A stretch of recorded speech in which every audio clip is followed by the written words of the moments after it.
ومطعم الجيعان ومكسي العريان ومن صلى على حبيب الرحمن.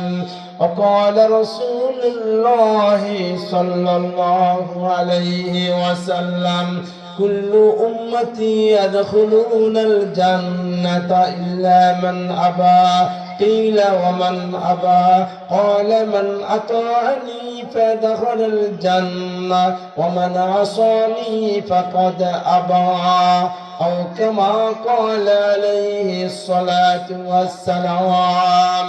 وقال رسول الله صلى الله عليه وسلم إذا بزيت الجنازة فاحتملها الرجال على أعناقهم فإن كانت صالحة قالت قدموا لي، وإن كانت غير صالحة قالت لأهلها يا ويلها أين تذهبون بها؟ أسمع صوتها كل شيء إلا الإنسان، ولو سمع الإنسان لصعقا. بلغ العلا بكماله كشفت دجى بجماله حسنت جميع خصاله صلوا عليه وآله. জোরে সোরে মহব্বতের সাথে নবীর প্রতি দুরূদ শরীফ পড়ে আল্লাহুম্মা সাল্লি আলা মুহাম্মদ ওয়া আলা আলি মুহাম্মদ কামা সাল্লাইতা আলা ইব্রাহিম ওয়া আলা আলি ইব্রাহিম ইন্নাকা হামিদুম মাজিদ। আল্লাহুম্মা বারিক আলা মুহাম্মদ وعلى آل محمد كما باركت على إبراهيم وعلى آل إبراهيم إنك حميد مجيد.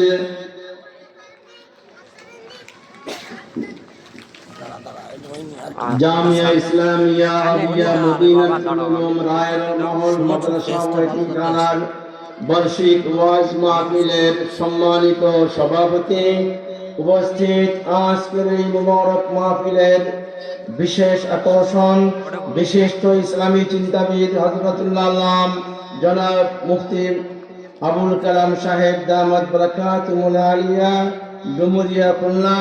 উপস্থিত আজকের এই মুবারক মাহফিলের প্রধান আকর্ষণ আন্তর্জাতিক খ্যাতি সম্পন্ন আলেমে দ্বীন বিশিষ্ট ইসলামী চিন্তাবিদ হযরতুল্লাহ আল্লাম জনাব হাফেজ মাওলানা আব্দুর রহিম আল মাদানী সাহেব দামাত বারাকাতুহুল আলিয়া, প্রতিষ্ঠাতা পরিচালক জামিয়া মাদানিয়া আরাবিয়া গাজীপুর ও খতিব আব্দুল শাহ জামে মসজিদ কাওয়ান বাজার ঢাকা।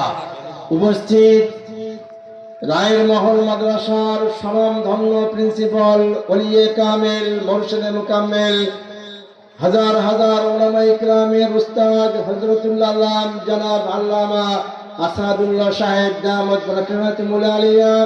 উপস্থিত মাদ্রাসার সম্মানিত আসাদুল্লাহ ইকরাম ও সামনে উপবিষ্ট আল্লাহ পাকের আশিকিন জাকিরিন শাকিরিন মুহিব্বিন মুবাল্লিগিন ভাইগণ, পর্দার অন্তরালে উপবিষ্ট আমার মুহতারামা মা ও বোনেরা, সর্বপ্রথম সেই মহান রব্বুল আলামিনের দরগাহে আলিশানে অগণিত প্রশংসা আদায় করি, যেই মহান রব্বুল আলামিন আমাদেরকে ফিতনা ফাসাদের জামানায় অসংখ্য মানুষের মধ্য থেকে বেছে নিয়ে ঐতিহ্যবাহী রায়ের মহল মাদ্রাসার বার্ষিক ওয়াজ মাহফিলে যে আল্লাহ তাবারক ওয়া তাআলা আমাকে আপনাকে উলামায়ে কেরামদের মঞ্চের সামনে বসার মতো সুযোগ দান করেছেন, এজন্য আমরা আল্লাহ পাকের দরবারে শুকর আদায় করি।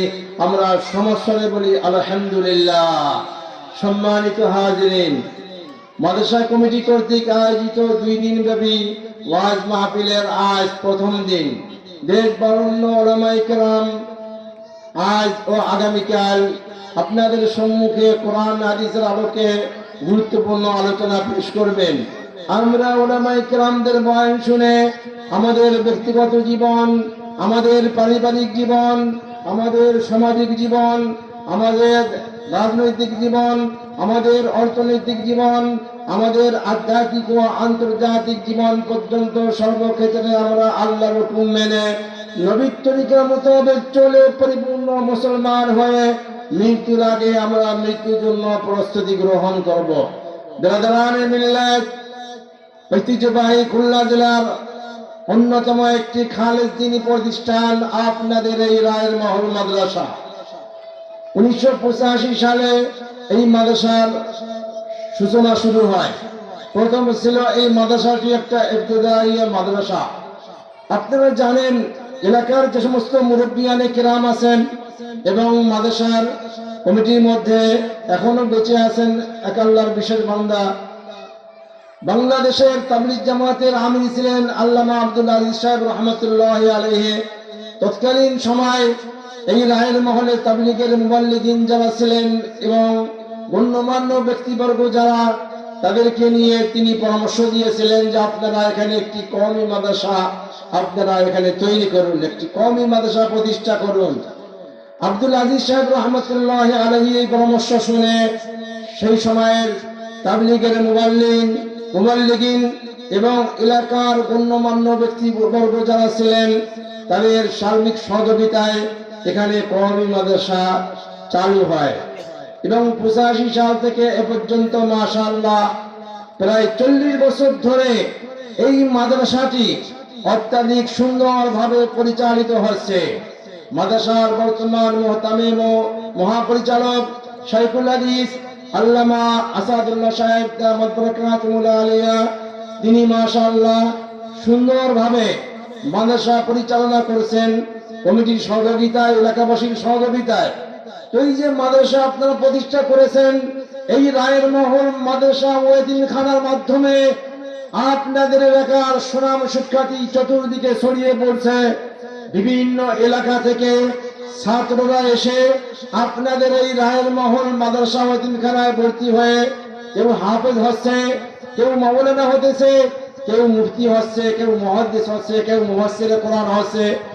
আপনারা যারা এলাকাবাসী, আপনারা যারা মাদ্রাসা কমিটির সভাপতি, সেক্রেটারি, কোষাধ্যক্ষ সহ অন্যান্য সদস্য যারা আছেন এবং এলাকাবাসী আপনারা যারা মাদ্রাসায় দান করেছেন, পরামর্শ দিয়ে, বুদ্ধি দিয়ে, শ্রম দিয়ে মাদ্রাসার উন্নয়নের ফিকির করেছেন, এই মাদ্রাসা থেকে যত উলামায়ে কেরাম বের হবে এর আপনাদের দান অনুযায়ী আপনারা কবরের জগতে চলে যাওয়ার পরেও অব্যাহত গতিতে আপনাদের আমলনামায় সওয়াব জমা হতে থাকবে। বিগত দিনে যারা মাদ্রাসার খেদমত করে অন্ধকার কবরে চলে গেছেন, তাদের দান অনুযায়ী তারা কবরের জগতে গিয়েও সওয়াব পাইতেছেন। তো মাশাআল্লাহ আপনাদের এই মাদ্রাসায় ফতোয়া বিভাগও আছে। 7-8 বছর ধরে ফতোয়া বিভাগ খোলা হয়েছে। প্রতি বছর এখান থেকে 8-10 জন করে মুফতি বের হচ্ছে, 10-12 জন, 15 জন, 20 জন করে এরকম ভাবে মাওলানা বের হচ্ছে। আপনারা যারা রায়ের মহল এলাকাবাসী, খুলনাবাসী, আপনারা ভাগ্যবান মানুষ। এই মাদ্রাসার খেদমত আপনাদের জান্নাতে যাওয়ার জারিয়া হবে, এই মাদ্রাসার খেদমত আপনাদের জান্নাতে যাওয়ার ওসিলা হবে। ব্রাদারানে মিল্লাত, আমরা একদিন দুনিয়ায় ছিলাম না, বর্তমান দুনিয়াতে আছি, ভবিষ্যতে দুনিয়ায় থাকবো না। আমার আপনার স্মরণ রাখতে হবে যে আমি আপনি কোথায় ছিলাম আর কোথায় আসলাম আর কোথায় যাব। আমি আপনি ছিলাম রুহের জগতে, সেই রুহের জগৎ থেকে আসলাম মায়ের পেটে, আবার মায়ের পেট থেকে আসলাম আমরা দুনিয়ার পেটে।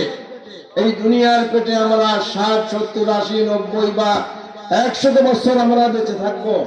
আল্লাহর নবী বলেন, হাদিসটি মিশকাত শরীফের মধ্যে আছে, قال رسول الله صلى الله عليه وسلم أعمار أمتي ما بين 60 إلى 70 أو كما قال عليه الصلاة والسلام। নবী করিম সাল্লাল্লাহু আলাইহি ওয়াসাল্লাম বলেন, আমার উম্মতের হায়াত হবে 60 থেকে 70 বছরের মধ্যে। আমার অধিকাংশ উম্মত 60-70 বছরের মধ্যে দুনিয়া থেকে বিদায় নিয়ে কবরে চলে যাবে।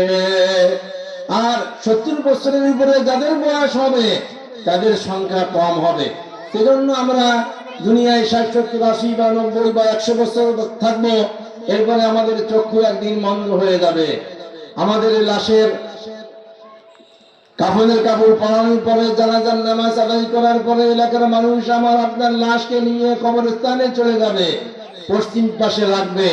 এরপরে কবরে 3 জন লোক নামবে, নামার পরে আমার আপনার লাশকে অন্ধকার কবরে রেখে বাঁশের চালি দিয়ে দাফন করে চলে আসবে। সেই দিনটা কখন আমি আপনি জানি না, কি বলেন? জানি।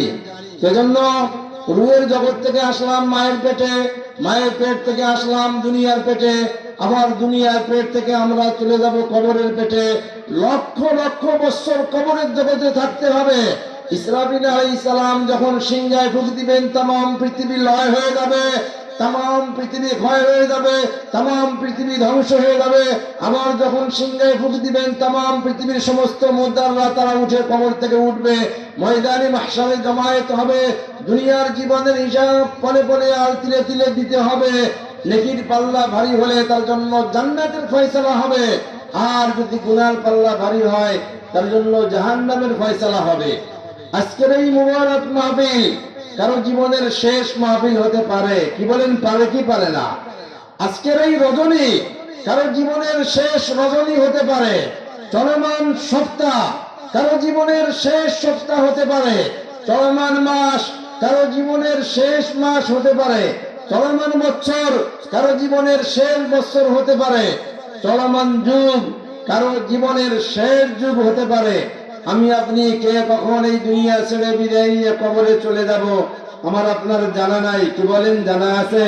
কবি বলেন, হায় হাসে तुझको जाना एक दिन, कब्र में होगा तेरा ठिकाना एक दिन, मुँह खुदा को है दिखाना एक दिन, अपना गफलत में गवाना एक दिन मरना है आखिर मौत है, कर ले जो करना है आखिर मौत है। यहाँ से तुझको जाना एक दिन, একদিন তোমার এখান থেকে চলে যেতে হবে, কবরে চলে যেতে হবে, আল্লাহর কাছে মুখ দেখাতে হবে। সেই দিনটা কখন আমি আপনি জানি না, কি বলেন? জানি। আমি আপনি যেই বাড়িতে বসবাস করছি, একদিন পরদাদা ওই বাড়ির মালিক ছিলেন, তিনি দুনিয়া থেকে বিদায় নিয়েছেন। দাদা ওই বাড়ির মালিক ছিলেন, তিনিও দুনিয়া থেকে বিদায় নিয়েছেন। পিতা ওই বাড়ির মালিক ছিলেন, পিতাও দুনিয়া থেকে বিদায় নিয়েছেন। আমি আপনি এখন ওই বাড়ির মালিক, আমি আপনি অন্ধকার কবরে চলে যাব। আমার আপনার উত্তরসূরিরা ওই বাড়ি থাকবে, তারা চলে যাবে, তাদের উত্তরসূরিরা ওই বাড়ি থাকবে, তারা চলে যাবে। ভবিষ্যৎ প্রজন্ম এইভাবে আসবে আর যাবে, আসবে আর যাবে। সুতরাং ভাইরা আমার, আজকে রায়ের মহল মাদ্রাসার বার্ষিক ওয়াজ মাহফিলে উলামায়ে কেরাম বয়ান পেশ করবেন, আর আমরা যারা এখানে উপস্থিত হব আমরা ভাগ্যবান মানুষ।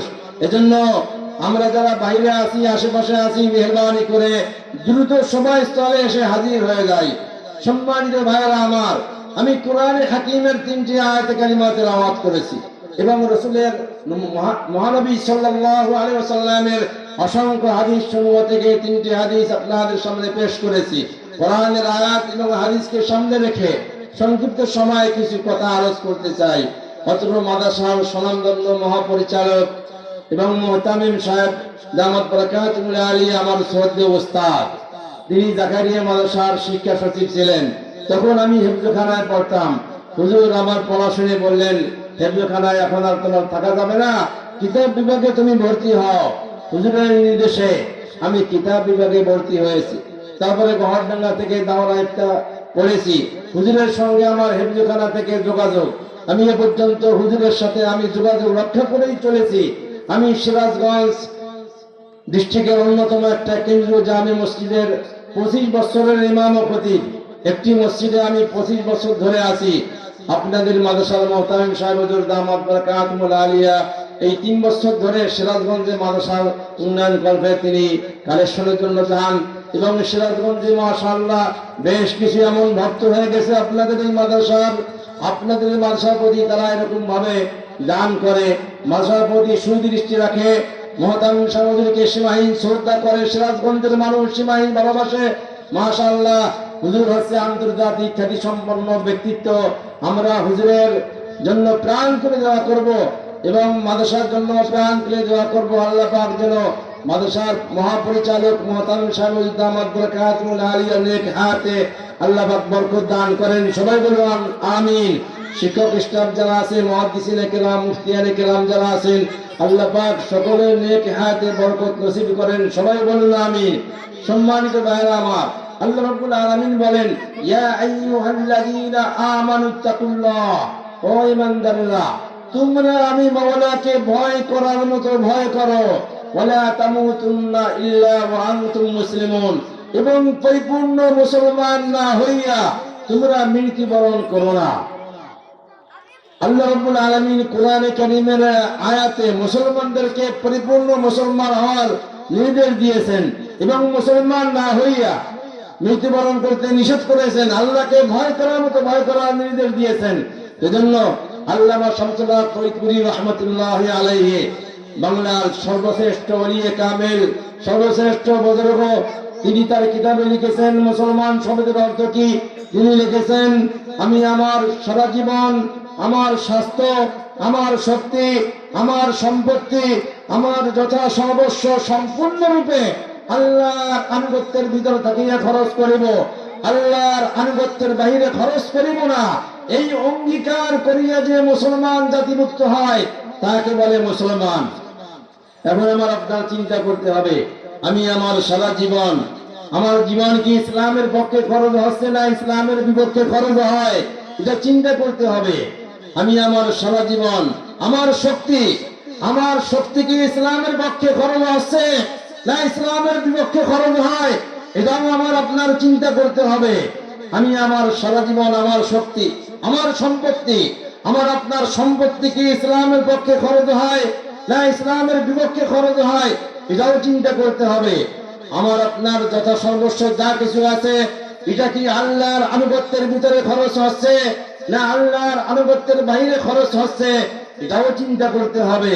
কত মানুষ এমন আছে কোটি কোটি টাকার মালিক, বিপুল পরিমাণ টাকার মালিক, আল্লাহ তাবারক ওয়া তাআলা তার ওই টাকা মাদ্রাসায়ও লাগান না, মসজিদেও লাগান না। কি বলেন, আছে কি নাই? কত মুসলমান এমন আছে ধন সম্পদশালী কিন্তু দান করে না, মাদ্রাসায় দান করে না, মসজিদেও দান করে না, গরিব এতিম অসহায় মানুষের মাঝেও দান করে না। আবার কত মানুষ আছে গরিব, ভ্যান চালক, রিক্সা চালক, কি বলেন, হ্যাঁ, কৃষিজীবী, শ্রমজীবী, বুদ্ধিজীবী, আইনজীবী, আল্লাহওয়ালা কত মানুষ আছে, হ্যাঁ, ব্যবসাজীবী, তাদের মাশাআল্লাহ ধন সম্পদ, তারা এরকম ভাবে মাদ্রাসায়, হ্যাঁ, মাদ্রাসার উন্নয়নে তারা দান করেছেন, মসজিদের উন্নয়নে দান করেছেন, গরিব মানুষের মাঝে দান করেছেন, সমাজের বিধবা মহিলা যারা তাদের প্রতি এরকম দান করেছেন। তো সকলের টাকা আল্লাহর ঘরে আল্লাহ পাক কবুল করেন না। তো যাদের টাকা মসজিদ মাদ্রাসায় খরচ হয় তারা ভাগ্যবান মানুষ। তো সম্মানিত ভাইরা আমার, এজন্য আমার আপনার ধন সম্পদ, টাকা পয়সা, মাল আসবাব যা কিছু আছে, এই ধন সম্পদের পূর্ণ মালিক কিন্তু আমি আপনি পরিপূর্ণ মালিক না। তার কারণ যেই টাইমে আমি আপনি মরে যাব, যেই টাইমে আমি আপনি মারা যাব, সেই টাইমে যদি কোনো ব্যক্তি ওসিয়াত করে আমার সমস্ত সম্পত্তি রায়ের মহল মাদ্রাসায় দিয়ে গেলাম, তাহলে 3 ভাগের 1 ভাগের উপরে ওসিয়াত জারি হবে আর 2 ভাগের উপরে ওসিয়াত জারি হবে না। তাহলে বোঝা গেল যে বেঁচে থাকতে সে সম্পূর্ণ সম্পত্তির মালিক না। সেজন্য ধন সম্পদ, টাকা পয়সা আল্লাহ রাব্বুল আলামিন সব মানুষকে দান করেন না। সমাজের সব মানুষ কিন্তু ধনী না, কিছু মানুষ ধনী আছে, কিছু মানুষ গরিব আছে, কিছু মানুষ মধ্যবিত্ত আছে। কি বলেন, আছে কি নাই? সেজন্য যাদের টাকা দ্বীনের লাইনে খরচ হয়, ইসলাম প্রচারের কাজে যাদের টাকা খরচ হয়, তারা ভাগ্যবান মানুষ, তারা জান্নাতি মানুষ। এজন্য আমি কোরআনে হাকিমের অন্য একটি আয়াত থেকে তেলাওয়াত করেছি। আল্লাহ রাব্বুল আলামিন বলেন, কুল্লু নাফসিন যায়িকাতুল মাউত, প্রত্যেকটা মানুষের মৃত্যুর স্বাদ গ্রহণ করতে হবে। আল্লাহ রাব্বুল আলামিন বলেন, ওয়া ইন্নামা তুওয়াফাউনা উজুরাকুম ইয়াওমাল কিয়ামা। আল্লাহ রাব্বুল আলামিন বলেন যে তোমরা দুনিয়ার জীবনে যে আমল করবে, আমি মাওলা কিয়ামতের দিবসে তার পরিপূর্ণ বদলা, পরিপূর্ণ জাযা আমি মাওলা দান করব। ফামান সুহজিয়া আনিন নার, যে ব্যক্তি জাহান্নাম থেকে বেঁচে গেল, ওয়া উদখিলাল জান্নাহ, এবং জান্নাতের অধিকারী হলো, ফাকাদ ফাজ, সেই ব্যক্তি প্রকৃত সফলতা অর্জন করলো। সম্মানিত ভাইরা আমার, দুনিয়ার বিভিন্ন মানুষ বিভিন্ন জিনিস পেয়ে মনে করে যে আমার জীবন সফল। কি বলেন? একজন মানুষ ডবল পরিমাণ টাকার মালিক হওয়ার পরে চিন্তা করে আমার জীবন সফল। একজন মানুষ বাড়ি গাড়ির মালিক হয়ে চিন্তা করে আমার জীবন সফল। একজন মানুষ পদমর্যাদা পেয়ে চিন্তা করে আমার জীবন সফল। একজন মানুষ শিক্ষাগত ডিগ্রি অর্জন করে চিন্তা করে আমার জীবন সফল। কিন্তু আল্লাহ তাবারক ওয়া তাআলা কোরআনে হাকিমের মধ্যে মানুষের সফলতা কিসে, এই আয়াতের ভিতরে আল্লাহ রাব্বুল আলামিন বলেন, যে ব্যক্তি জাহান্নাম থেকে বেঁচে গেল এবং জান্নাতের অধিকারী হলো ফাকাদ ফাজ, সেই ব্যক্তি প্রকৃত সফলতা অর্জন করলো। এজন্য আমরা জাহান্নাম থেকে বাঁচতে চাই না সবাই? কি বলেন? জান্নাতের অধিকারী হতে চাই। তো জান্নাতের অধিকারী যদি হতে চাই তাহলে কাসরাতুস সালাহ, নামাজ আমাদের বেশি বেশি পড়তে হবে। কি বলেন? নামাজ পড়তে হবে বেশি বেশি। কত মুসলমান এমন আছে সাপ্তাহিক মুসল্লি, শুধুমাত্র জুমার দিনে মসজিদে যায়, আর 7 দিনের একদিনও তাকে মসজিদে পাওয়া যায় না। কত মানুষ এমন আছে মুসলমানের সন্তান হয়ে সে শুধুমাত্র ঈদুল ফিতরের নামাজ পড়ে আর ঈদুল আজহার নামাজ পড়ে, আর বছরে অন্যান্য নামাজ পড়ে না। কিছু মানুষ এমন আছে যে সর্বরাতে মসজিদে তাকে পাওয়া যায়, অন্য সময় মসজিদে পাওয়া যায় না। কি বলেন? আছে কি নাই? কিছু মুসলমান এমন আছে জিন্দেগিতে নামাজ পড়ে না। এরকম নামদারি মুসলমান আছে কি নাই? মুসলমানের সন্তান হয়ে নাস্তিক হয়ে গেছে, এরকম নাস্তিকের সংখ্যা আমাদের দেশে আছে কি নাই? আছে। আমি সিরাজগঞ্জের যেই মসজিদের ইমাম, একদিন ঈশার আযান হয়ে গেছে। আযান হয়ে যাওয়ার পরে আমি মসজিদের সামনে দাঁড়িয়ে আছি, এক যুবক আসলো। আমি বললাম, বাবা তোমার মসজিদে এখন ঈশার নামাজ জামাতের সাথে পড়তে হবে। সে মাথা ঝাঁকি দিল, মাথা যাই দিয়ে বলে যে হুজুর আমি নামাজ পড়বো না। আমি বললাম, বাবা আল্লাহর হুকুম মানতে হবে। সে জবাব দিল, হুজুর আপনি আল্লাহ আল্লাহ করেন, আমি তো আল্লাহকেই মানি না। বলেন নাউজুবিল্লাহ। আমি বললাম, বাবা তুমি মরে যাওয়ার পরে তোমার লাশের জানাজা হবে কি হবে না বলো? তখন সে জবাব দিল, পৃথিবীতে 800 কোটি মানুষের মধ্যে 200 কোটি মুসলমান আর বাকি সব অমুসলিম। অমুসলিম মরে যাওয়ার পরে তাদের কোনো জানাজার নামাজ হয় না। তো আমি মারা গেলে আমার জানাজার নামাজ না হলে কোনো সমস্যা নাই। পরে আমি বললাম, বাবা তুমি মরে যাওয়ার পরে তোমার লাশ কবরে নেওয়া হবে না শ্মশানে নেওয়া হবে? কোথায় তোমার লাশ নেওয়া হবে বলো বাবা? সে জবাব দিল যে আমি মরে যাওয়ার পরে আমার লাশ কবরে নিক আর শ্মশানে নিক, ওই চিন্তা আমার নাই। আমি বললাম, বাবা আমি তোমাকে ভালোবাসি। সে বলল, হুজুর আমিও আপনাকে ভালোবাসি।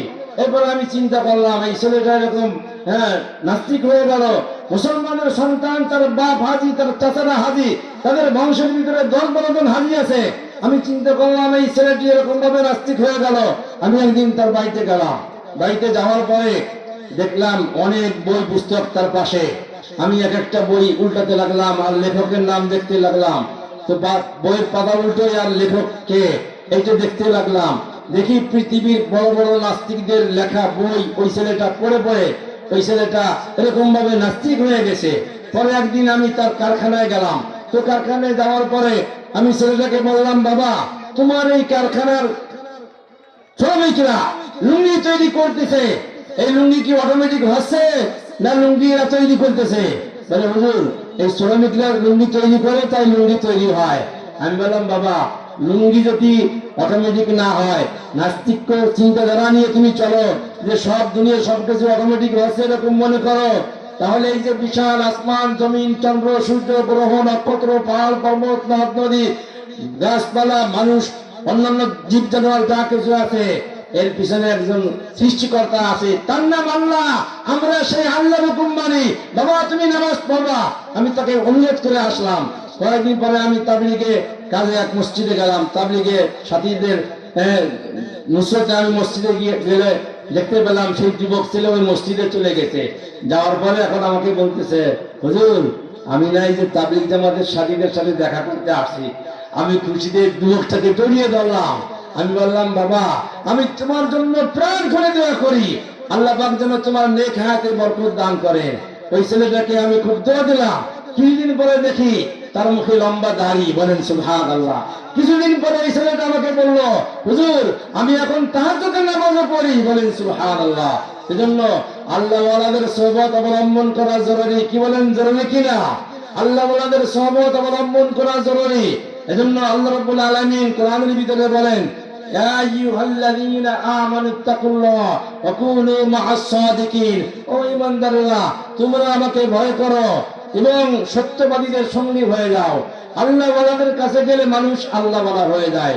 কাবুল ওয়ালার কাছে গেলে যেমন কাবুল পাওয়া যায়, হ্যাঁ, তরকারি ওয়ালার কাছে গেলে যেমন তরকারি পাওয়া যায়, মাছ ওয়ালার কাছে গেলে যেমন মাছ পাওয়া যায়, দুধ ওয়ালার কাছে গেলে যেমন দুধ পাওয়া যায়, ঠিক তেমনি ভাবে খাঁটি আল্লাহ ওয়ালার কাছে গেলে আল্লাহকে পাওয়া যায়, বলেন সুবহানাল্লাহ। আল্লামা শামসুল ফরিদপুরি রাহমাতুল্লাহি আলাইহি তিনি লিখেছেন, তুমি দুনিয়ার সব কিছু পেয়েছো কিন্তু আল্লাহকে পাও নাই, তবে তুমি কিছুই পাও নাই। আল্লামা শামসুল ফরিদপুরি লিখেছেন, তুমি দুনিয়ার সব কিছু পেয়েছো কিন্তু আল্লাহকে পাও নাই, তবে তুমি কিছুই পাও নাই। একজন মানুষ সে দুনিয়ার সবকিছু পেল, সে যদি আল্লাহকে না পায় বুঝতে হবে দুনিয়ার কিছুই সে পেল না। আর একজন মানুষ যদি এরকম গরিব থাকে, সে যদি এরকম ভাবে দুনিয়ার কোনো কিছু নাও পায়, যদি সে আল্লাহকে পায় তাহলে বুঝতে হবে যে সে সব কিছু পেয়েছে। এজন্য আমাদের কার কবলতি হবে বলেন? কত মানুষ আছে স্ত্রীর পাগল, স্ত্রী ছাড়া কিছু বোঝে না। কত মানুষ আছে ছেলে মেয়ের পাগল, ছেলে মেয়ে ছাড়া কিছু বোঝে না। কত মানুষ আছে টাকার পাগল, টাকা ছাড়া কিছু বোঝে না। কত মানুষ আছে জায়গা জমির পাগল, জায়গা জমি ছাড়া কিছু বোঝে না। কত মানুষ এরকম বিভিন্ন ধরনের পাগল আছে। আর আমাদের হতে হবে কার পাগল বলেন? আল্লাহর পাগল হতে হবে। এজন্য আমাদের এই জবানকে জিকিরকারী জবান বানাতে হবে। রাজি আছেন তো ইনশাআল্লাহ? কি বলেন? জিকিরকারী জবান যদি আমাদের হয়, আমাদের এই জবানে যদি আমরা 24 ঘন্টা চলতে ফিরতে উঠতে বসতে সদা সর্বদা শয়নে স্মরণে আমরা যদি আল্লাহর নাম স্মরণ করি, তাহলে যেই টাইমে আজরাইল আমাদের কাছে আসবে সেই টাইমে আমাদের জবানে কলিমা জারি হয়ে যাবে, বলেন সুবহানাল্লাহ। রাজশাহী শহরে একটা লোক ছিল, তার নাম ছিল ইলিয়াস, তার নাম কি ছিল? মিসবাহ, তার নাম ছিল মিসবাহ। এই মিসবাহ সাহেব সারা জীবন অন্যায় কাজ করেছে। অন্যায় কাজ করার পরে চিন্তা করলো যে আমি সারা জীবন আমি গুনাহের কাজ করলাম, আমি আল্লাহর দরবারে গিয়ে কি জবাব দিব, এইরকম অনুশোচনা তার মনে আসলো। তখন সে চিন্তা করলো যে আমার তাবলীগে সময় লাগাতে হবে। তাবলীগে সময় লাগানো শুরু করলো, চিল্লার পর চিল্লা, চিল্লার পরে চিল্লা দেওয়া শুরু করলো। এরপরে কাকরাইলের মুরব্বীদের নজরে পড়ে গেল। কাকরাইলের মুরব্বীরা মিসবাহ সাহেবকে এয়ারপোর্টের যে সমস্ত এয়ারপোর্টের বাইরে থেকে বিদেশ থেকে যে সমস্ত তাবলীগের মেহমানরা আসে, সৌদি আরব বলেন, মধ্যপ্রাচ্যের বিভিন্ন রাষ্ট্র সহ পৃথিবীর বিভিন্ন রাষ্ট্র থেকে ইজতেমার ময়দানে যে সমস্ত মেহমানরা আসেন, তাদেরকে রিসিপশন করে আনার জন্য ওই মিসবাহ সাহেব সহ আরো কিছু তাবলীগের সাথীদেরকে এয়ারপোর্টে পাঠিয়ে দিলেন। এয়ারপোর্ট মসজিদে গিয়ে তারা ফজরের নামাজ পড়ে ইশরাকের নামাজ পড়বে। এই টাইমে মিসবাহ সাহেব ইশরাকের নামাজ পড়া শুরু করেছে। ইশরাকের নামাজ এক রাকাত হয়ে গেছে, দ্বিতীয় রাকাতে সিজদা দিয়েছে, সিজদা দেওয়ার পরে আর মাথা উঠে না। এদিকে তার এক সাথী বলতেছে, ও মিসবাহ ভাই, এখনই বিমান ল্যান্ড হবে, এখনই বিমান আসবে, ওঠেন। এই কথা বলে ঠেলা দিছে। ঠেলা দেওয়ার সাথে সাথে দেখলো যে মারা গেছে। তার মৌত হলো কোন হালাতে বলেন? সিজদার হালাতে তার মৌত হয়েছে। কত মানুষ অ্যাক্সিডেন্ট করে মারা যায়, গাড়ির তলে পড়ে মারা যায়, কি বলেন? যায় কি যায় না? কত মানুষকে কুমিরে খেয়ে ফেলায়, কত মানুষকে বাঘে খেয়ে ফেলায়, কত মানুষ হাসপাতালের বেডে মারা যায়, কত মানুষ প্যারালাইসিসের রোগী হয়ে 8, 10, 15 বছর পর্যন্ত বিছানায় এরকম ভাবে থাকে। তারপরে কষ্টের মৌত তার হয়। এরকম ভাবে বিভিন্ন ভাবে মানুষের মৌত হয়। আমরা চাই যে আমাদের ভালো মৌত হোক, এটা আমরা চাই না সবাই? কি বলেন? সবাই তো চাই। হাসপাতালে এরকম ভাবে আমি গেলাম, সিরাজগঞ্জের আবুসিনা হাসপাতালে গেলে সেখানে দেখতে পেলাম ওই শহরের একটা লোক মারা যাচ্ছে। তো ডাক্তাররা এরকম ভাবে তার বডি চেক আপ করছে, প্রেশার দ্বারা এরকম ভাবে পরীক্ষা নিরীক্ষা করতেছে। আমি দেখতে পাচ্ছি যে লোকটা মরে যাচ্ছে, কিন্তু তার পাশে কলেমা পড়ার কেউ নাই। এদিকে আমার ছেলেটা হাসপাতালে ছিল, আমার ছেলে হাফেজ। আমার ছেলে আযান দিল জোরে, আল্লাহু আকবার বলে আযান দিয়েছে। আমি চিন্তা করলাম মওতের সময় আল্লাহর এই বান্দার কানে আযানের আওয়াজ মাশাআল্লাহ এসে গেছে। এরপরে লোকটা মারা গেল। মারা যাওয়ার 10-15 মিনিট পরে ডাক্তাররা বললো এখন আর রোগী নাই, রোগী মারা গেছে। কিন্তু তার ছেলে এবং অন্যান্য আপনজন যারা ছিল তাদেরকে ডাক্তাররা বুঝতে দিল না যে এই রোগী এখন মারা যাচ্ছে। কি বলেন, হাসপাতালে এরকম হয় কি হয় না? সূরা ইয়াসিন পড়তে পারে না, কলেমা তালকিন দিতে পারে না, সূরা কালাম সাইডে বসে কোরআন তেলাওয়াত করবে তা পড়তে পারে না, সেই সুযোগ হয় না। কি বলেন? আর যদি আমরা বাড়িতে মারা যাই, হ্যাঁ বাড়িতে মারা গেলে ছেলে বলেন, মেয়ে বলেন, তারপরে নাতিপুতি বলেন, যারা কোরআন শরীফ পড়তে পারে তারা এরকম চতুর সাইডে বসে যায়। মৃত্যুর আগে যখন বোঝে যে আমার বাপ চলে যাচ্ছে, আমার মা চলে যাচ্ছে, আমার ভাই চলে যাচ্ছে, তখন তারা চতুর্দিকে বসে বসে সূরা ইয়াসিন পড়ে, সূরা আর রহমান পড়ে, সূরা মুলক পড়ে। কি বলেন? কোরআন শরীফ শুনতে শুনতে সে দুনিয়া থেকে বিদায় নিয়ে চলে যায়। আমি সিরাজগঞ্জের এক হাজী সাহেব মারা যাচ্ছিল, আমি তার পাশে গিয়ে সূরা ইয়াসিন পড়ে হাঁটা দিছি, সূরা ইয়াসিন তেলাওয়াত করে দিয়ে হাঁটা দিছি। হাজী সাহেব ফট করে আমার হাত ধরে বইছে, আমাকে যেতে দিলেন না, আমাকে আবার ইশারায় বলতেছেন সূরা ইয়াসিন পড়েন। আমি আবার সূরা ইয়াসিন পড়া শুরু করলাম। এক হাজী সাহেব এরকম ভাবে সূরা ইয়াসিন শুনতে শুনতে মারা গেল। বহুত এরকম হাজী সাহেবরা সূরা ইয়াসিন শুনতে শুনতে মারা গেছে। তো আমাদের ভালো মত এটা আমরা চাই, কি বলেন, চাই। তাহলে আলেমদের সাথে সুসম্পর্ক রাখতে হবে। 5 লাইনে মানুষ আল্লাহ ওয়ালা হয়। কয় লাইনে বলেন? 5 লাইনে মানুষ আল্লাহ ওয়ালা হয়। মাদ্রাসার মাধ্যমে মানুষ আল্লাহ ওয়ালা হয়। মাদ্রাসায় হাফেজ তৈরি হয়, মাদ্রাসায় কারি তৈরি হয়, মাদ্রাসায় মুফতি তৈরি হয়, মাদ্রাসায় মুহাদ্দিস তৈরি হয়, মাদ্রাসায় মুফাসসির তৈরি হয়, মাদ্রাসায় যে সমস্ত ছাত্ররা ভর্তি হয় তারা আলেম হয়ে দ্বীন প্রচার করে, তারা আল্লাহ ওয়ালা হয়। অনুরূপ ভাবে তাবলীগের মাধ্যমেও মানুষ আল্লাহ ওয়ালা হয়। হযরত মাওলানা ইলিয়াস রহমাতুল্লাহ আলাইহি তিনি ছিলেন এই তাবলীগ জামাতের প্রতিষ্ঠাতা। তিনি প্রথমে মাদ্রাসায় পড়াতেন। তিনি চিন্তা করলেন মাদ্রাসায় যারা ভর্তি হয় তারা কোরআন হাদিসের জ্ঞান পায়, যারা মাদ্রাসায় ভর্তি হয় না তারা কোরআন হাদিসের জ্ঞান পায় না। এজন্য তিনি আল্লাহর কাছে দোয়া করতেন, আল্লাহ আমার মাধ্যমে এমন একটা কাজ চালু করেন যাতে করে তাম পৃথিবীর সমস্ত মুসলমানদেরকে এক ধর্মীয় প্ল্যাটফর্মে আনতে পারি। আল্লাহ পাক তার দোয়াকে কবুল করেছেন। এজন্য তাবলীগের মাধ্যমে লক্ষ লক্ষ মানুষ আল্লাহ ওয়ালা হচ্ছে। তাবলীগের মাধ্যমে লক্ষ লক্ষ মানুষের নামাজ সহিহ হচ্ছে। তাবলীগের মাধ্যমে লক্ষ লক্ষ মানুষ শিরক মুক্ত আর বিদআত মুক্ত ভাবে ইবাদত বندگی করছে। একজন মানুষ যখন তাবলীগে 3 দিন সময় লাগায়, 1 চিল্লা সময় লাগায়, 3 চিল্লা সময় লাগায়, তখন তার মনের ভিতরে একটা অনুশোচনা আসে, হায় রে আমি আমার জীবনে আমি শিরকের গুনাহ করেছি, আমি আমার জীবনে আমার মা বাবার নাফরমানি করেছি, আমি আমার জীবনে আত্মীয়তার সম্পর্ক ছিন্ন করেছি, আমি আমার জীবনে আমানতের খেয়ানত করেছি, আমি আমার জীবনে জিনা করেছি, আমি আমার জীবনে মানুষ খুন করেছি, আমি আমার বিগত দিনে মিথ্যা কথা বলেছি, আমি আমার বিগত দিনে মিথ্যা সাক্ষ্য দিয়েছি, আমি আমার বিগত দিনে মিথ্যা কসম খেয়েছি, আমি আমার বিগত দিনে মিথ্যা মোকদ্দমা করেছি, আমি আমার বিগত দিনে জাদু শিক্ষা করেছি, জাদু শিক্ষা দিয়েছি, আমি আমার বিগত দিনে টিভি দেখেছি, সিনেমা দেখেছি, আমি আমার বিগত দিনে আমি চুরি করেছি, ডাকাতি করেছি, ছিনতাই করেছি, পকেট মেরেছি, আমি এরকম ভাবে ধোঁকা দিয়েছি মানুষকে, আমি এরকম ভাবে অন্যের জমি জোর জবরদস্তি করে দখল করেছি, আমি এরকম ভাবে হারাম পন্থায় মান উপার্জন করেছি, আমি এরকম ভাবে মানে মিশন দিয়েছি, মাপে কম দিয়েছি। এইভাবে সে চিন্তা করে আমার বিগত দিনে আমার থেকে হাজার হাজার গুনাহ প্রকাশ পেয়েছে, আমি আল্লাহর কাছে কি নিয়ে যাব? তখন সে চিন্তা করে আমার ভালো হতে হবে। তখন ওই তাবলীগওয়ালা ভালো হয়ে যায়। বলেন সুবহানাল্লাহ। তাবলীগওয়ালা ভালো হয়ে যাওয়ার পরে চিন্তা করে আমার পরিবারের সদস্য যারা আছে তাদেরকে আল্লাহওয়ালা বানাতে হবে। ছেলেকে আল্লাহওয়ালা বানাবার চেষ্টা করে, মেয়েকে আল্লাহওয়ালা বানাবার চেষ্টা করে, স্ত্রীকে আল্লাহওয়ালি বানাবার চেষ্টা করে, এরকম ভাবে প্রতিবেশীকে আল্লাহওয়ালা বানাবার চেষ্টা করে, সমাজের মানুষদেরকে আল্লাহওয়ালা বানাবার চেষ্টা করে। তাম পৃথিবীর জিন ইনসান কি করে আল্লাহর হুকুম মাননেওয়ালা, নবীর তরিকা মোতাবেক চলনেওয়ালা হয়ে যায়, এই চিন্তাধারা নিয়ে ওই তাবলীগের সাথে কাজ করতে থাকে।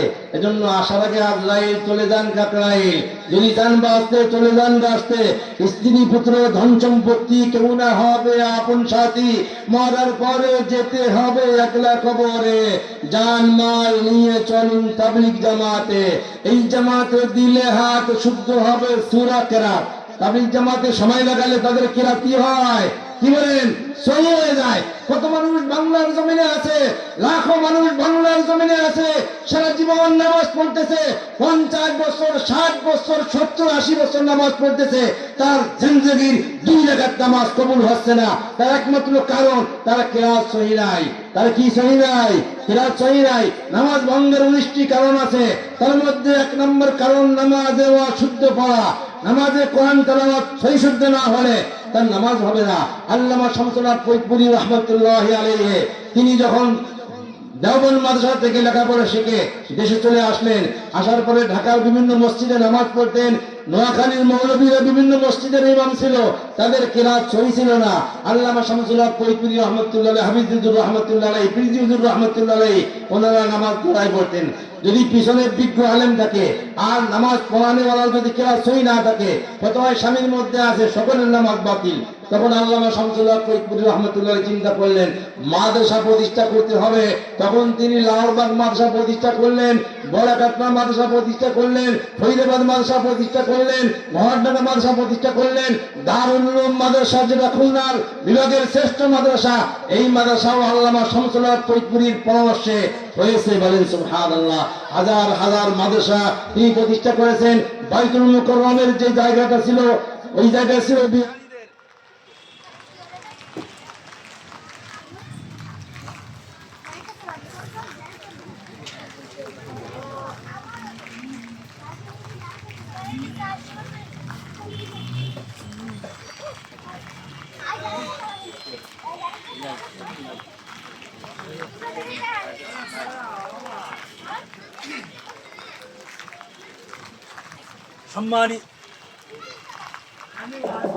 সম্মানিত ভাইরা আমার, বর্তমান বাংলাদেশের শ্রেষ্ঠ মসজিদ বাইতুল মুকাররম, এই বাইতুল মুকাররমের জায়গাটা ছিল বিহারীদের। তখন পাকিস্তান সরকার ওই জায়গাটাকে একর করে নেওয়ার চিন্তা করলো। তখন আল্লামা শামসুল হক ফরিদপুরি রাহমাতুল্লাহি আলাইহির কাছে জায়গার মালিক চলে আসলো। আসার পরে বললো, হুজুর আমার এই জায়গাটা সরকার নিতে চায়, তা কি করবে? কি করে আপনার পরামর্শ নেওয়ার জন্য আসছি। তিনি বললেন যে তুমি রাতারাতির মধ্যে একটা মসজিদ তৈরি করে সাইনবোর্ড লাগাই দাও, তারপরে যা করতে হয় আমি করব।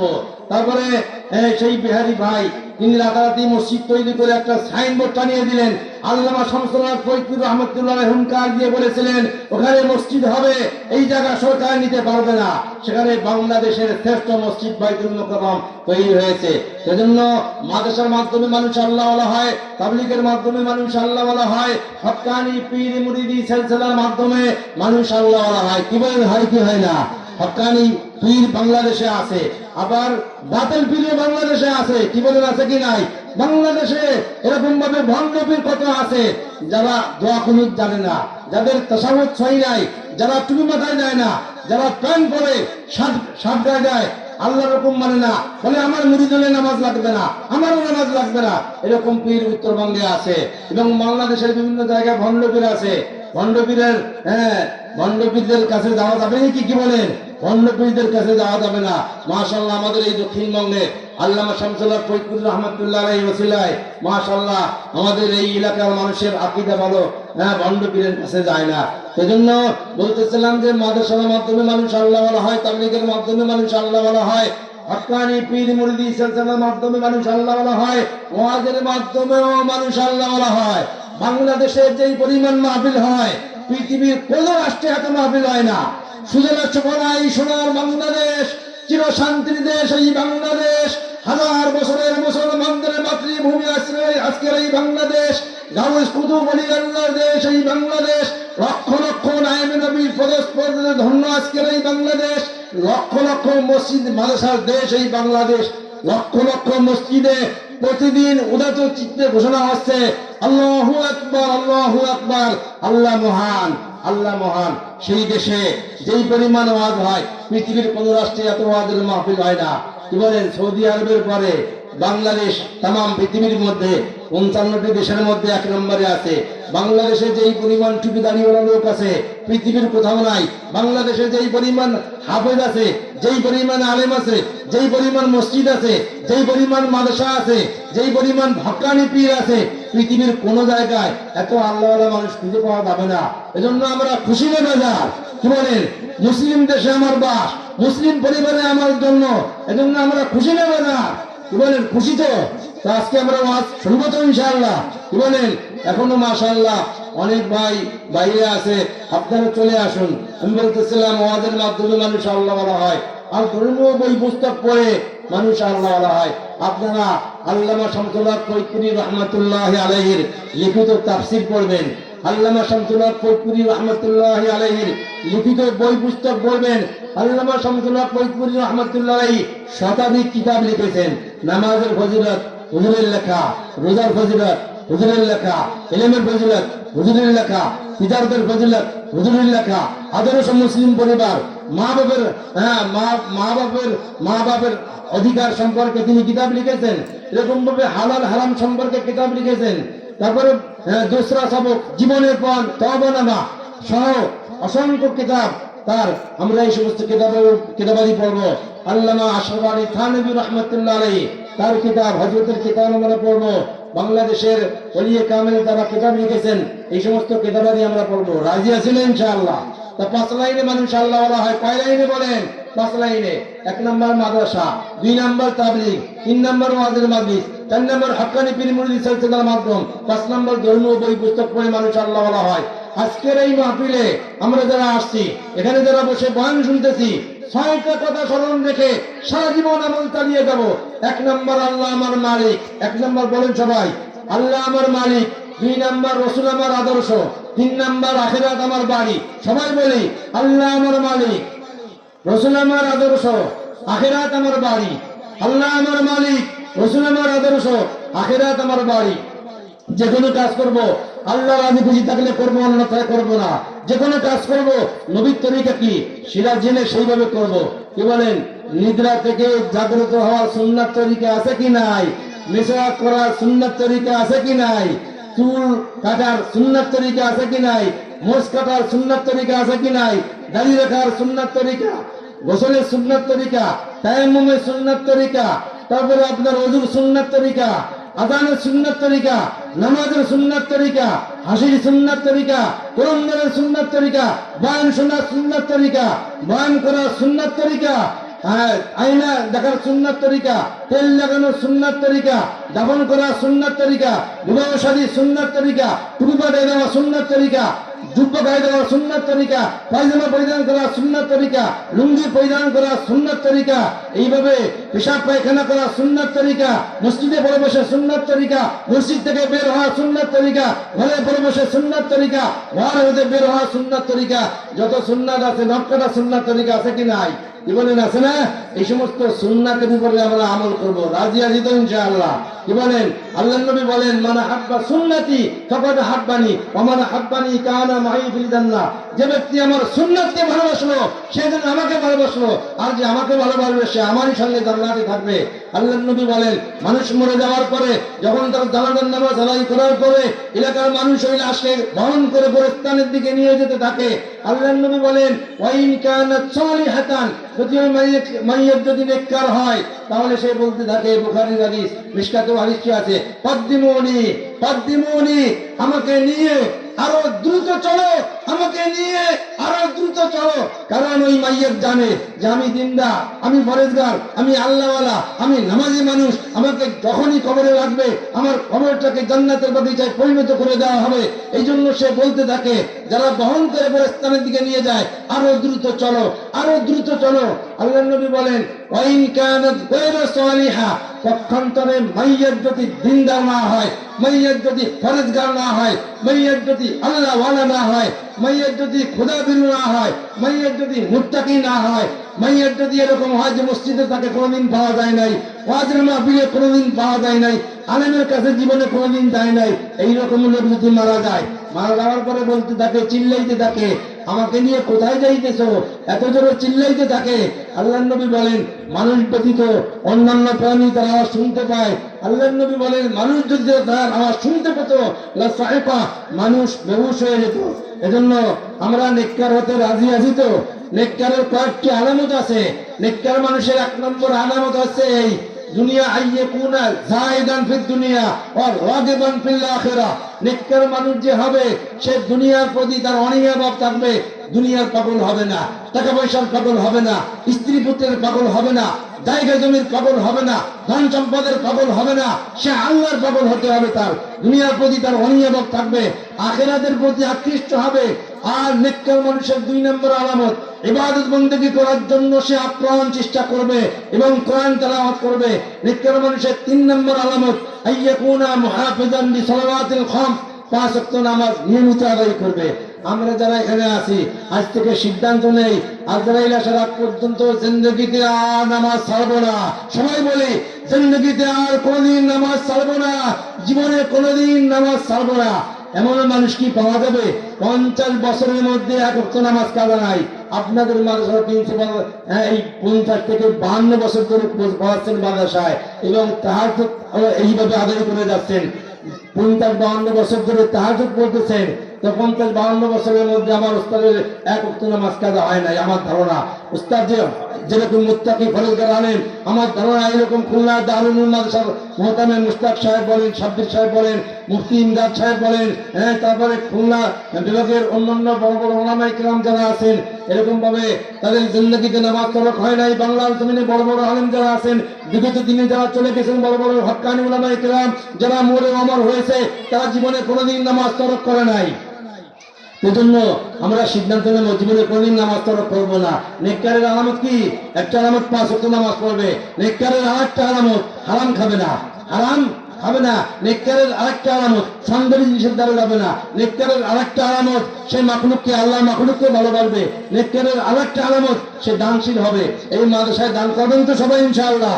মাইকের আওয়াজ যতদিন পর্যন্ত যাচ্ছে, যত মাহবুব এলাকায় আছেন এবং যত পুরুষ ভাই ভাইতে আছেন, সকলের প্রতি উদাত্ত আহ্বান জানাবো, এই রায়ের মহল মাদ্রাসার প্রতি আপনারা দৃষ্টি রাখবেন। ধন সম্পদ যা আছে তার অংশ মাদ্রাসায় দান করে জান্নাত অর্জন করার চেষ্টা করবেন। নেককার মানুষের আরেকটা আলামত, মওতকে অধিক পরিমাণে সে স্মরণ করে। মওতকে কি করে? অধিক পরিমাণে স্মরণ করে। এজন্য আমি কোরআন হাকিমের আরেকটা আয়াত কারিমা তেলাওয়াত করেছিলাম। আল্লাহ রাব্বুল আলামিন বলেন, ইন্নামা ইয়াখশাল্লাহা মিন ইবাদিহিল উলামা। আল্লাহ রাব্বুল আলামিন বলেন, একমাত্র কেবলমাত্র উলামায়ে কিরাম আমাকে বেশি ভয় করে। সমাজে যত শ্রেণীর মানুষ আছে তাদের মধ্যে উলামায়ে কিরাম যারা, আল্লাহ রাব্বুল আলামিন বলেন উলামায়ে কিরাম আমাকে সবচেয়ে বেশি ভালোবাসে, মানে ভয় করে, সবচেয়ে বেশি ভয় করে উলামায়ে কিরাম। নবী করিম সাল্লাল্লাহু আলাইহি ওয়াসাল্লাম একদিন বয়ান করতেছিলেন। বয়ানের এক পর্যায়ে এক সাহাবী দাঁড়িয়ে গেলেন, দাঁড়িয়ে গিয়ে আরজ করলেন, ইয়া রাসূলুল্লাহ, আমরা আপনার বয়ান শুনলাম, আখেরি জামানার উম্মতরা আপনার বয়ান শুনতে পারলো না, তাদের জন্য আপনি কি ব্যবস্থা রাখলেন? আল্লাহর নবী বললেন, মান জালাসা মাজলিসাল আলিমি ফাকান্নামা জালাসা ফি হযরতি। আখেরি জামানায় দুর্যোগময় মুহূর্তে আমার সেই জামানার কোন উম্মত যদি সেই জামানার কোন হক্কানি আলেমের মজলিসে বসলো, সে যেন আমি নবীর মজলিসে বসলো। বলেন সুবহানাল্লাহ। আরেক সাহাবী দাঁড়িয়ে আরজ করলেন, ইয়া রাসূলুল্লাহ, আমরা আপনার চেহারা মোবারক দেখলাম, আখেরি জামানার উম্মতরা আপনার চেহারা দেখতে পারলো না, তাদের জন্য আপনি কি ব্যবস্থা রাখলেন? আল্লাহর নবী বললেন, মান নাযারা ইলা ওয়াজহি আলিমিন তাকিয়িন ফাকান্নামা নাযারা নাবিয়্যা। আখেরি জামানায় দুর্যোগময় মুহূর্তে আমার সেই জামানার কোন হক্কানি উম্মত যদি সেই জামানার কোন হক্কানি সেই জামানার কোন উম্মত যদি সেই জামানার কোন হক্কানি আলেমের চেহারার দিকে নজর করলো, সে যেন আমি নবীর প্রতি নজর করলো। বলেন সুবহানাল্লাহ। আরেক সাহাবী দাঁড়িয়ে আরজ করলেন, ইয়া রাসূলুল্লাহ, আমরা আপনার পিছনে নামাজ পড়লাম, আখেরি জামানার উম্মতরা আপনার পিছনে নামাজ পড়তে পারলো না, তাদের জন্য আপনি কি ব্যবস্থা রাখলেন? আল্লাহর নবী বললেন, মান সাল্লা খালফা আলিমিন তাকিয়িন ফাকান্নামা সাল্লা খালফা নাবিয়্যিন ওয়া মান সাল্লা খালফা নাবিয়্যিন ফাকাদ গুফিরা লাহু। আখেরি জামানায় দুর্যোগময় মুহূর্তে আমার সেই জামানার কোন উম্মত যদি সেই জামানার কোন হক্কানি আলেমের পিছনে নামাজ পড়লো, সে যেন আমি নবীর পিছনে নামাজ পড়লো। আরেক সাহাবী দাঁড়িয়ে আরজ করলেন, ইয়া রাসূলুল্লাহ, আমরা আপনার সাথে মুসাফা করলাম, আখেরি জামানার উম্মতরা আপনার সাথে মুসাফা করতে পারলো না, তাদের জন্য আপনি কি ব্যবস্থা রাখলেন? আল্লাহর নবী বললেন, মান সাফা আলিমান ফাকান্নামা সাফাহানি ওয়া মান সাফাহানি কানা মাই ফিল জান্নাহ। আখেরি জামানায় দুর্যোগময় মুহূর্তে আমার সেই জামানার কোন উম্মত যদি সেই জামানার কোন হক্কানি আলেমের সাথে মুসাফা করলো, সে যেন আমি নবীর সাথে মুসাফা করলো, আর যে আমি নবীর সাথে মুসাফা করে সে আমারই সাথে জান্নাতে থাকবে। আরেক সাহাবী দাঁড়িয়ে আওয়াজ করলেন, ইয়া রাসূলুল্লাহ, আমরা আপনাকে সালাম দিলাম, আখিরি জামানার উম্মতরা আপনাকে সালাম দিতে পারলো না, তাদের জন্য আপনি কি ব্যবস্থা রাখলেন? আল্লাহর নবী বললেন, সালামুকা আলাল আলিম ইলা আখির, যে আখিরি জামানার দুর্যোগময় মুহূর্তে সেই জামানার কোন উম্মত যদি সেই জামানার কোন হক্কানি আলেমকে সালাম দিল, 1000 বছর নফল নামাজের চেয়ে উত্তম বদলা তাকে প্রদান করা হবে। আরেক সাহাবী দাঁড়িয়ে আরজ করলেন, ইয়া রাসূলুল্লাহ, আমরা আপনার সাথে থেকে কাফিরদের বিরুদ্ধে লড়াই করলাম, আখিরি জামানার উম্মতরা করতে পারলো না, তাদের জন্য আপনি কি ব্যবস্থা রাখলেন? আল্লাহর নবী বললেন, আখিরি জামানায় দুর্যোগময় মুহূর্তে আমার সেই জামানার কোন উম্মত যদি তার স্ত্রী পুত্র পিতামাতা আপনজনদের ভরণ পোষণের দায়িত্ব পালন করে, তাদের মুখে লোকমা তুলে দেয়, একটা লোকমা তুলে দেওয়ার বিনিময়ে আমার সাথে মুজাহাদা করার সওয়াব পাবে, জিহাদ করার সওয়াব পাবে। আর যখন মুসলমানদের সঙ্গে কাফিরদের লড়াই হয়, তখন তো জিহাদ, বাস্তবিক জিহাদ তো আমাদের করতেই হবে, কি বলেন? সেজন্য আল্লাহর নবী বলেছেন, মান আকরামা আলিমান ফাকান্নামা আকরামা 70 নবিয়ান, যে ব্যক্তি কোন আলেমকে সম্মান করলো, সে যেন 70 জন নবীকে সম্মান করলো। ওমান আকরামা মুতাআল্লিমান, আর যে ব্যক্তি একজন তালিবুল ইলমকে সম্মান করলো, আল্লাহর নবী বলেন, ফাকান্নামা 70 আকরামা 70 শহীদান, সে যেন 70 জন শহীদকে সম্মান করলো। আল্লাহর নবী বলেছেন, আকরিমুল উলামা, তোমরা উলামায়ে কিরামদেরকে সম্মান করো। উলামায়ে কিরাম, কি বলেন? উলামায়ে কিরামদেরকে সম্মান করার নির্দেশ কে দিয়েছেন? আল্লাহর নবী দিয়েছেন।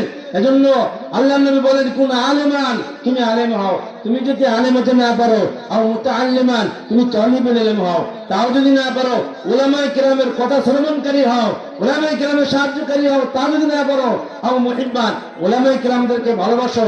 আল্লাহর নবী বলেন, ওয়ালা তাকুন খামিসান, তুমি পঞ্চম ব্যক্তি হও না, তুমি যদি পঞ্চম ব্যক্তি হও, ফাতাইলিক, তুমি হালাক হয়ে যাবে। আল্লাহর নবী এই হাদিসে 4টি কথা বলেছেন।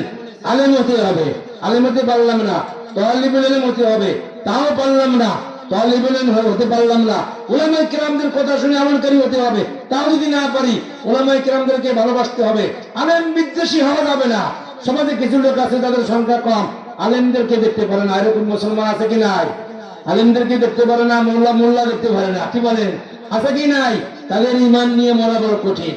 যারা আলেম বিদ্বেষী, যারা ইমাম বিদ্বেষী, মাদ্রাসার মুহতামিম বিদ্বেষী, মাদ্রাসার শাইখুল হাদিস বিদ্বেষী, মাদ্রাসার মুদাররিস বিদ্বেষী, যারা দিনের খেদমতের আঞ্জাম দিয়ে যাচ্ছে, বর্তমান বাংলাদেশে যত চাকরিজীবী আছে, কি বলেন বেতন কাদের কম বলেন তো দেখি?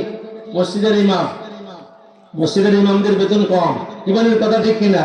মসজিদের ইমামদের বেতন কম, মাদ্রাসার ইমামদের বেতন কম। একজন ভ্যান চালক, কি বলেন, ডেইলি 500, 700, 1000 টাকা ইনকাম করে। একজন সিএনজিওয়ালা 1000-1200 টাকা ইনকাম করে। একজন মাইন্ডো চালক 1000-2000 টাকা ইনকাম করে, কি বলেন? একজন কামলা দিলে সে 500 টাকা ইনকাম করে, কি বলেন? করে কি করে না? আর কিছু কিছু এরকম ভাবে কমিটির লোক থাকে, যারা মাদ্রাসার শিক্ষকদের বেতন বাড়াতে চায় না, যারা মসজিদের ইমামের বেতন বাড়াইতে চায় না, কি বলেন? আছে কি নাই? হ্যাঁ, এজন্য আলেমদের প্রতি আমরা সুদৃষ্টি রাখবো, আলেমদেরকে ভালোবাসবো, আলেমদেরকে মহব্বত করবো, আলেমদের সাথে আত্মীয়তা করবো, আলেমদের সাথে মেয়ে বিয়ে দেবো। রাজি আছি তো ইনশাআল্লাহ? কি বলেন? আপনি যদি এরকম ভাবে সন্তানকে আলেম বানাতে পারেন, আপনার সন্তান যদি হাফেজ হয়, কারি হয়, মাওলানা হয়, মুফতি হয়, মুহাদ্দিস হয়, মুফাসসির কোরআন হয়, আপনি কবরে চলে যাবেন। আপনার সন্তান যত আমল করবে, এর সওয়াব আপনি কবরে গিয়ে পাইতে থাকবেন। আল্লাহর নবী বলেন, ইদা মাতাল ইনসান, ইনসান জব মর জাতা হয়, মানুষ যখন মরে যায়, সাথে সাথে তার আমল বন্ধ হয়ে যায়। কিন্তু 3টি আমল এমন আছে, যদি কোনো ব্যক্তি তার জীবদ্দশায় এই 3টি আমল করে, তাহলে সে কবরের জগতে গিয়ে ওর সওয়াব পাইতে থাকবে। 1 নম্বর সদকা জারিয়া। সদকা জারিয়া আপনারা মাদ্রাসা করেছেন, যা সদকা জারিয়া, মসজিদ করেছেন। বাংলাদেশের মহল্লায় মহল্লায় মসজিদ আছে, আছে কি নাই? গ্রামে গ্রামে মাদ্রাসা আছে, মাদ্রাসায় দান করা, মসজিদে দান করা, এগুলো সদকা জারিয়া। টিউবওয়েলের ব্যবস্থা করা, রাস্তা নির্মাণ করা, পুকুর খনন করা, এগুলো সব সদকা জারিয়া। হাসপাতাল প্রতিষ্ঠা করা, সদকা জারিয়া। প্রচার কিতাব মাদ্রাসায় কিনে দেওয়া, তাফসীরের কিতাব মাদ্রাসায় কিনে দেওয়া, হাদিসের কিতাব মাদ্রাসায় কিনে দেওয়া, আরবি গ্রামারের কিতাব মাদ্রাসায় কিনে দেওয়া, এগুলো সব সদকা জারিয়ার অন্তর্ভুক্ত। 2 নম্বর, যদি কোনো ব্যক্তি আলেম হয়ে দিন প্রচার করে, তার মাধ্যমে যত মানুষ আল্লাহওয়ালা হবে, ওই আলেম কবরে গিয়ে সওয়াব পাইতে থাকবে। 3 নম্বর, যদি কোনো ব্যক্তি নেককার সন্তান রেখে যায়, আর এই নেককার সন্তানের যত আমল করবে, তার পিতামাতা এর সওয়াব পাবে। এজন্য আমরা আমাদের সন্তানদেরকে দিনদার বানাবো। রাজি আছি তো? এক এলাকায় একজনের 3টা ছেলে, তার এক ছেলে বড় আলেম, তো সে লোকটা মারা গেল। আমি সেই জানাজার নামাজে উপস্থিত ছিলাম। দেখলাম যে ছেলে বাবের লাশ বহন করে কবরের কাছে নিয়ে গেল এবং কবরের নামে বললো। তার আরো দুইটা ছেলে জেনারেল লাইনে শিক্ষিত, তাদেরকে বলা হলো 2 ভাইয়ের নাম ধরে তোমরাও কবরে নামো। তারা কবরে নামে নাই, কিন্তু যাকে আলিম বানাইছে, যে মুফতি হয়েছে, মুহাদ্দিস হয়েছে, মুফাসসির কোরআন হয়েছে, বক্তা হয়েছে, কবরে সবার আগে নামছে যে আমার বাবার লাশ আমি নিজে কবরে রাখবো। এজন্য আপনার সন্তান যদি আলেম হয় তাহলে আপনার জন্য যে দরদ থাকবে, আপনার সন্তান যদি জেনারেল লাইনে শিক্ষিত হয় সেই পরিমাণ দরদ থাকবে না। বাংলাদেশে বৃদ্ধাশ্রম আছে কি নাই? মা বাপ বৃদ্ধ যখন হয়ে যায়, মা যখন বৃদ্ধা হয়ে যায়, বাপ যখন বৃদ্ধ হয়ে যায়, বৃদ্ধাশ্রমে দিয়ে আসে। কি বলেন, আছে কি নাই? আছে না? এরকম মা বাবার খেয়াল করে না। এরকম ভাবে এক এলাকায় এরকম ভাবে মা মানে অসুস্থ, মা সন্তানকে ডাকে, এ বাবা তুমি আসো, আমার কাছে আসো। হ্যাঁ, বলতেছিল তুমি মরো। ওই রাত্রি মা মরে গেল, কেউ দাঁড়ে নাই, কেউ দাঁড়িয়েছিল না, মা ওই অবস্থায় মারা গেল। এজন্য ভাইয়ের আমার, মা বাপ আল্লাহর পক্ষের বিরাট নিয়ামত। আমাদের যাদের আব্বা আম্মা আছে তাদের খেদমত করে জান্নাত কামাই করবো। রাজি আছি তো ইনশাআল্লাহ? সবাই রাজি আছে না ইনশাআল্লাহ? আল্লামা শামসুল্লাহ ফরিদপুরি রহমতুল্লাহ আলাইহি তিনি এরকম ভাবে লিখেছেন তার কিতাবের মধ্যে যে ধর্মহীন কর্মশিক্ষা আর কর্মহীন ধর্ম শিক্ষা উভয় জাতিকে পঙ্গু করিয়া দিয়েছে। এই অভাব মোচনের জন্য আমি কোরআন হাদিসের জ্ঞান সমুদ্র মন্থন করিয়া তাহার গভীরতম তলদেশ পর্যন্ত পৌঁছিয়া মণিমুক্তে পড়াইয়া সংগ্রহ করিয়া বাংলা ভাষায় লিখিয়ে রাখিয়া গেলাম। তোমরা ইয়া মানুষের দ্বারে পৌঁছায় দিও, দিশারা মানুষের পরম উপকার হবে। তিনি আরো লিখেছেন, আমার অপ্রকাশিত লেখা যেন মিটে না যায়, তোমাদের কম কলমে নকল করিয়ে রাখিও। আমি যাহা কোরআন হাদিসের ব্যাখ্যা লিখিয়েছি তাহার রদবদল করিও না। উহার একটা কোথাও আল্লাহর ইশারা না পাইয়া লিখি নাই। কোন কথা ছুটিয়ে গেলে জীবন ভর চেষ্টা করিয়াও আর পাইবা না। এজন্য আমরা আমাদের নবীর আদর্শ অনুযায়ী জীবন পরিচালনা করবো। রাজি আছি তো? পৃথিবীর কোন শিশু যদি চিন্তা করে আমি পৃথিবীর সর্বশ্রেষ্ঠ শিশু হব, তাহলে তার একটাই রাস্তা, শিশু মুহাম্মদ রাসূলুল্লাহকে ফলো করতে হবে। পৃথিবীর কোন বালক যদি চিন্তা করে আমি বিশ্বের সর্বশ্রেষ্ঠ বালক হব, শিশু বালক নবী মুহাম্মদ রাসূলুল্লাহকে তার ফলো করতে হবে। কোন কিশোর যদি চিন্তা করে পৃথিবীর সর্বশ্রেষ্ঠ কিশোর হব, কিশোর নবী মুহাম্মদ রাসূলুল্লাহকে তার ফলো করতে হবে। পৃথিবীর কোন তরুণ যদি চিন্তা করে আমি পৃথিবীর সর্বশ্রেষ্ঠ তরুণ হব, তরুণ নবী মুহাম্মদ রাসূলুল্লাহকে ফলো করতে হবে। পৃথিবীর কোন যুবক যদি চিন্তা করে আমি পৃথিবীর শ্রেষ্ঠ যুবক হব, যুবক নবী মুহাম্মদ রাসূলুল্লাহকে ফলো করতে হবে। পৃথিবীর কোন বৃদ্ধ যদি চিন্তা করে আমি পৃথিবীর শ্রেষ্ঠ বৃদ্ধ হব, বৃদ্ধ নবী জনাবে মুহাম্মদ রাসূলুল্লাহকে ফলো করতে হবে। পৃথিবীর যদি কোন শিক্ষক যদি চিন্তা করে আমি পৃথিবীর শ্রেষ্ঠ শিক্ষক হব, শিক্ষক নবী মুহাম্মদ রাসূলুল্লাহকে তার ফলো করতে হবে। পৃথিবীর কোন ডাক্তার যদি চিন্তা করে আমি পৃথিবীর শ্রেষ্ঠ ডাক্তার হব, ডাক্তার নবী মুহাম্মদ রাসূলুল্লাহকে, রুহানি ডাক্তার আমাদের নবী মুহাম্মদ রাসূলুল্লাহকে ফলো করতে হবে। পৃথিবীর কোন বাবা যদি চিন্তা করে আমি পৃথিবীর শ্রেষ্ঠ বাবা হব, বাবা মুহাম্মদ রাসূলুল্লাহকে ফলো করতে হবে। পৃথিবীর কোন দাদা আর নানা যদি চিন্তা করে আমি পৃথিবীর শ্রেষ্ঠ দাদা নানা হব, তাহলে পৃথিবীর শ্রেষ্ঠ নানা নবী মুহাম্মদ রাসূলুল্লাহকে ফলো করতে হবে। পৃথিবীর কোন সেনাপতি যদি চিন্তা করে আমি পৃথিবীর শ্রেষ্ঠ সেনাপতি হব, সেনাপতি মুহাম্মদ রাসূলুল্লাহকে ফলো করতে হবে।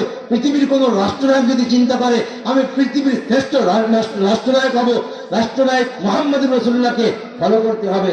এজন্য নবীর তরিকা মোতাবেক জীবন গড়ব। রাজি আছি তো? আল্লাহ আমার মালিক, রাসূল আমার আদর্শ, আখিরাত আমার বাড়ি, এই 3 কথা স্মরণ থাকবে তো ইনশাআল্লাহ? সারা জীবন স্মরণ রাখবো তো ইনশাআল্লাহ? আর এই যে বর্তমান টুঙ্গির ময়দানে জোর হচ্ছে, তাবলীগের সাথীদের কি হচ্ছে? জোর হচ্ছে। তাবলীগের সাথী ভাই যারা আছে, যারা চলে গেছে মাশাআল্লাহ ভালো, যারা এর আগে এখনো আসেন চাইতে পারেন নাই, চলে যান টুঙ্গির ময়দানে। হ্যাঁ, সৌদি আরব থেকে আসে, সৌদি আরবের মেহমানরা বলে যদি সাহাবাদের নমুনার মানুষ দেখতে চাও তো টুঙ্গির ময়দানে চলে যাও। সাহাবায়ে কেরামদের নমুনার মানুষ যদি দেখতে চাও টুঙ্গির ময়দানে চলে যাও। এজন্য আমি বলতে